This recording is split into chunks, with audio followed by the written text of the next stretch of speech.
Hello students, welcome to the next session on consignment. So in the previous session we do some problems. So in this session we do another problem in consignment account with a slight difference. Here Mr. Chandra dispatched 100 boxes costing rupees 1500 each at a 20% above cost to their agent of Mr. Prakash. So Mr. Chandra ಅವರು 100 boxes ನ ಅದ್ರ casting ಬಂದು 1500 ಒಂದು ಅದನ್ನ ಪ್ರಕಾಶ್ ಅವ್ರಿಗೆ send ಮಾಡ್ತಾ ಇದ್ದಾರೆ. But 20% above of the cost ಅಂತ ಇಲ್ಲಿ ಲೋಡಿಂಗ್ ಚಾರ್ಜಸ್ ಅಂತ 20% ಆಗ್ತಾ ಇದೆ. ಸೊ ಇದು ಸ್ವಲ್ಪ ಚೇಂಜಸ್ ಈ ಪ್ರಾಬ್ಲಮ್ ಇರೋದು.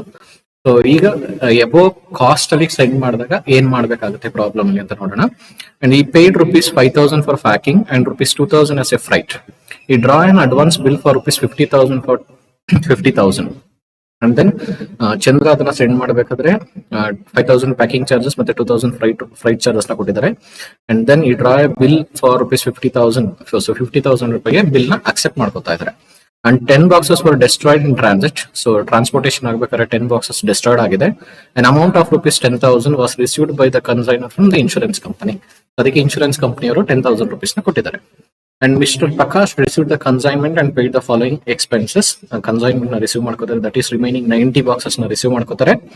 Rupees 1000 for unloading, rupees 500 for carriage to go down. So remaining boxes 90 boxes na receive ಮಾಡ್ಕೊಂಡ್ರಲ್ಲಿ 1000 unloading charges ಮತ್ತೆ 500 go down rate na ಅವರು ಪೇ ಮಾಡಿದ್ದಾರೆ. And Mr. Prakash sold 60 boxes at rupees 2100 and each, and 20 boxes at rupees 2000. So 60 boxes na 2100 ಅಲ್ಲಿ and 20 boxes na 2000 ಅಲ್ಲಿ ಅವರು sale ಮಾಡ್ತಾ ಇದ್ದಾರೆ. He is entitled to a commission of 10% on sales. So ಅವರು ಏನ್ sales ಮಾಡ್ತಾರೆ ಅದ್ರಲ್ಲಿ 10% commission ಸಿಗ್ತಾ ಇದೆ, including del credere commission of 2%. So total 10% ಅಷ್ಟೇ ಇರೋದು. ಸೊ 2% ಅದು 10 ನಲ್ಲಿ 8 normal commission, 2 del credere commission. And Prakash remitted the balance by bank draft. Remaining balance ಏನಿದೆ ಬ್ಯಾಂಕ್ ಡ್ರಾಫ್ಟ್ ಕೊಡ್ತಾ ಇದ್ದಾರೆ. So prepare ledger account in the books of both the parties ಅಂತ ಇದೆ. So first in the books of Chandra consignment account, here that first the goods sent on consignment ಇಲ್ಲಿ 1800 rupees ಅಂತ ತಗೊಂಡಿನಿ. ಯಾಕಂದ್ರೆ 1500 ಗೆ 20% ಅಂದ್ರೆ 300 rupees ಆಗುತ್ತೆ. ಅಲ್ಲಿಗೆ 1800 ಟೋಟಲ್ ಅಮೌಂಟ್ ಆಗುತ್ತೆ. So 1800 into 100 1,80,000. and then cash account there are expenses of 5,000 and 2,000 for that is ಇಲ್ಲಿದೆ ನೋಡಿ packing charges and freight, the total 7,000. And to Prakash account, that is expenses made by Prakash is 1,000 for unloading and 500 for go down rent, total 1,500. And go for that ಇಲ್ಲಿ abnormal loss ಆಗ್ತಾ ಇದೆ.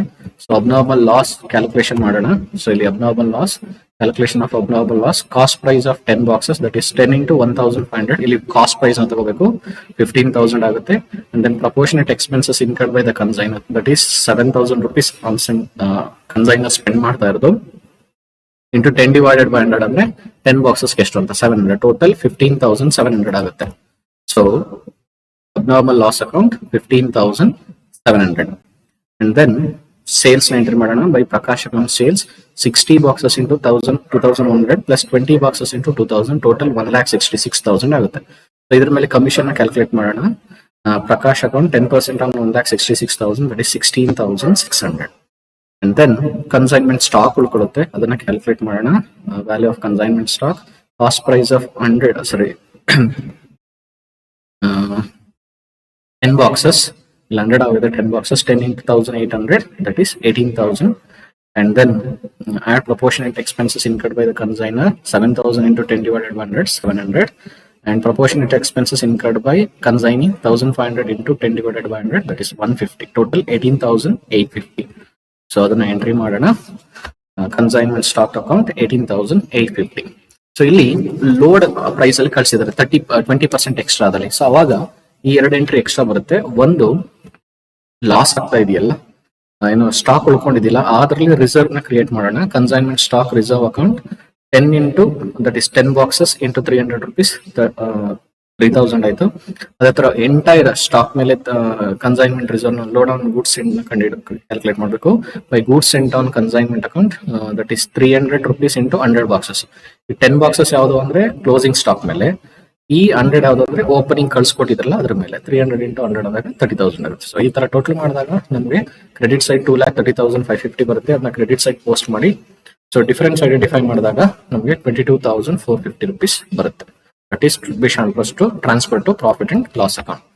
The next move on to the Prakash account. So to consignment account, that is sales 1,66,000, and then credit side by bills receivable account, that is advance payment of the 50,000, and by consignment account, that is expenses 1,500.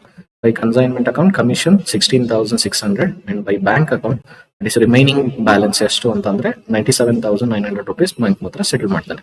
So both the side 1,66,1,66 ಬರುತ್ತೆ. The next one is abnormal loss account. To consignment account, consignment account ಅಲ್ಲಿ ಗೊತ್ತಾಗ್ತದೆ ಎಷ್ಟು abnormal loss ಆಯ್ತು ಅಂತ 15,700. But of that 15,700 by bank account insurance company ಕೊಡ್ತಾ ಇರುವಂತ amount 10,000, and by profit and loss account 5,700 loss ಆಗ್ತದೆ. Total loss ಆಗಿರೋದು 15,700. ಅದರಲ್ಲಿ 10,000 insurance company ಕೊಡ್ತಾ ಇರೋದ್ರಿಂದ 5,700 rupees loss ಆಗುತ್ತೆ. That should be transferred to profit and loss account. Next, the goods sent on consignment account. So by consignment account, opening entry ಇದೆಯಲ್ಲ is 1,80,000.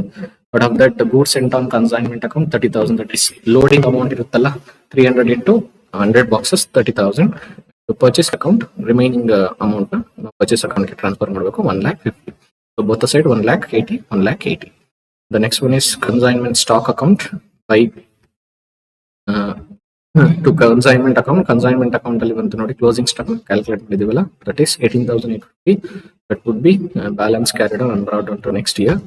So like that we should prepare consignment account, Prakash account, that is consignee account, abnormal loss account, goods sent on consignment account, and consignment stock account.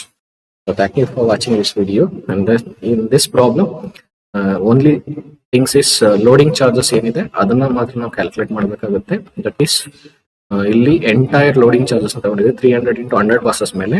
So ಈ ಕಡೆ ನಾವು ಇಲ್ಲಿ goods and goods consignment stock reserve account ಅಂತ ಬಂದಾಗ remaining closing stock ಏನು ಉಳ್ಕೊಳ್ಳುತ್ತೆ ಅದ್ರ ಮೇಲೆ ಇರುವಂತ ಲೋಡಿಂಗ್ ಚಾರ್ಜಸ್ ಕ್ಯಾಲ್ಕುಲೇಟ್ ಮಾಡಿ. Thank you for watching this video. Thank you.